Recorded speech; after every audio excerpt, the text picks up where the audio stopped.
आखिर ताला खुल ही गया इस पिटारे का। अब इसमें कचरा निकलेगा या करोड़ों का माल। मगर सबसे पहले कुछ बातें सुन लीजिए आप। कौन है आप बुलाइए ना। अरे आओ जी, चलो ना अंदर चलो। तो वाले हो नहीं है, तुम लोग बोरा उठाने आए कि नहीं? खाएंगे ना सर, लेकिन आप नहीं सर, सुनो सर, बात ये हुआ है सर, 8-10 बोरे के बस बात हुआ है। 500-600 बोरे को हम लोग नहीं कर सकते, आज तक किए नहीं। हाँ, ज्यादा बोरे नहीं हो गया। चलो नहीं, बात कर लो सर। अपन ये नहीं कर सकते, आज तक वापस नहीं कर सकते। नहीं, आज तक 2-4 बोरा 5-10 बोरा बात हुआ था सर। नहीं, 5-7 बोरा वापस नहीं रख सकते ना हम लोग बोले तो कल साहब के पास गजबीर साहब ने बात हुआ था, विनती किए थे जी। वो नहीं हम लोग बोले थे तो आप नहीं, अब जरूरत पड़ेगा तो निकालना पड़ेगा। बोलिए जरूर निकालना पड़ेगा। तो पहले सब बाहर का खींचना ही है सब चीज। सर इसमें हुक का क्या क्या काम होता है? मालिक काम है सर पूरा। वो छल्ली नहीं कर सकते, छल्ली मसक जाएगा। कैसे मैं क्या बताऊँ,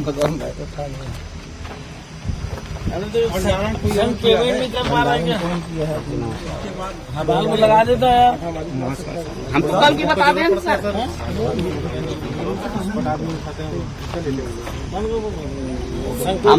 हम लोग कल के बता दिए आईजीओ साहब को कि हमारा काम नहीं है भाई, हम नहीं कर सकते।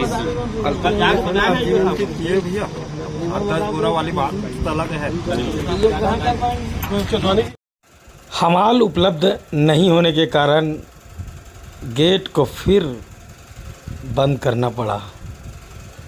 मगर फिर हमालों की समस्या दूर करते हुए कुछ हमालों को यहाँ पर बुलाया गया, अर्थात 7-8 मज़दूर उपलब्ध हुए और बोरे इस गोदाम से निकलना प्रारंभ हुए।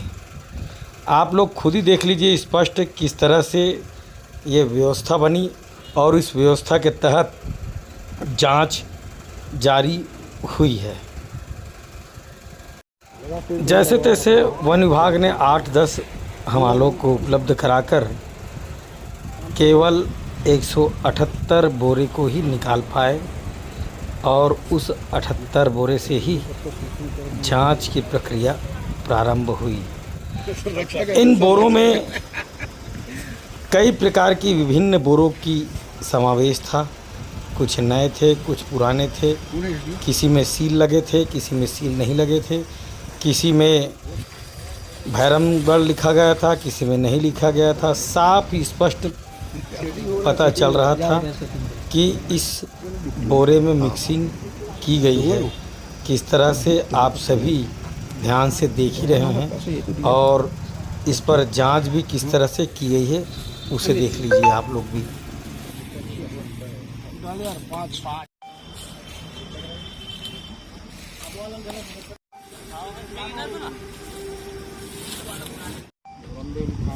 नहीं उसको नहीं लाल, ये 6 5,748 बोरों का भंडारण किया गया था, जिसमें से 174 बोरी बाहर निकाला गया, जिसमें भैरमगढ़ समिति लिखा 96 बोरे।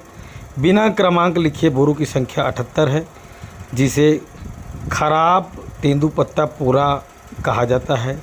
और ख़राब बोरों को खोलकर जब देखा गया तो तेंदुपत्ता की गुणवत्ता इतनी ख़राब थी कि इसे विशेषज्ञ ने कहा लगभग 10 से 12 साल पुराना यह तेंदुपत्ता है। और पंचनामा कर सारी बातों को एक दस्तावेज जारी किया गया।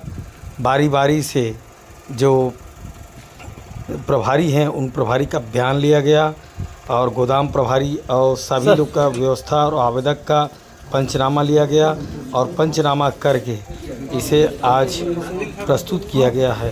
पर सवाल ये उठता है कि अब गाज गिरेगी किस पर। बताएंगे कि आप गोदाम प्रभारी थे, क्या नाम है आपका? गोदाम प्रभारी नहीं, मैं गोदाम चौकीदार। अच्छा, गोदाम चौकीदार जी, बताएंगे। सुनील ठाकुर जी। यहाँ कब से कब काम करते रहे? भंडारण से यहाँ पे काम में था, जनवरी तक के काम में था यहाँ पे। जनवरी के बाद मेरे को काम से बैठा दिया गया, पत्ता रेसो नहीं था तो अपना पेमेंट नहीं बना तो काम से पृथक हो गया।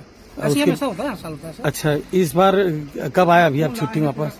अभी आया मैं मई में काम में फिर से। तो ये मार्च अप्रैल में जो मामला हुआ था उसमें आप उपस्थित नहीं थे? नहीं, हम काम से पृथक थे उस समय। अच्छा, काम में नहीं थे। हाँ।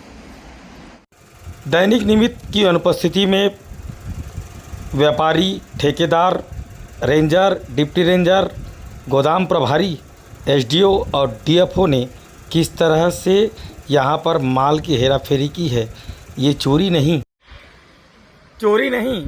पूरा डाका डाला गया है इस बीजापुर पत्ता गोदाम के भैरमगढ़ इस पत्ता गोदाम में।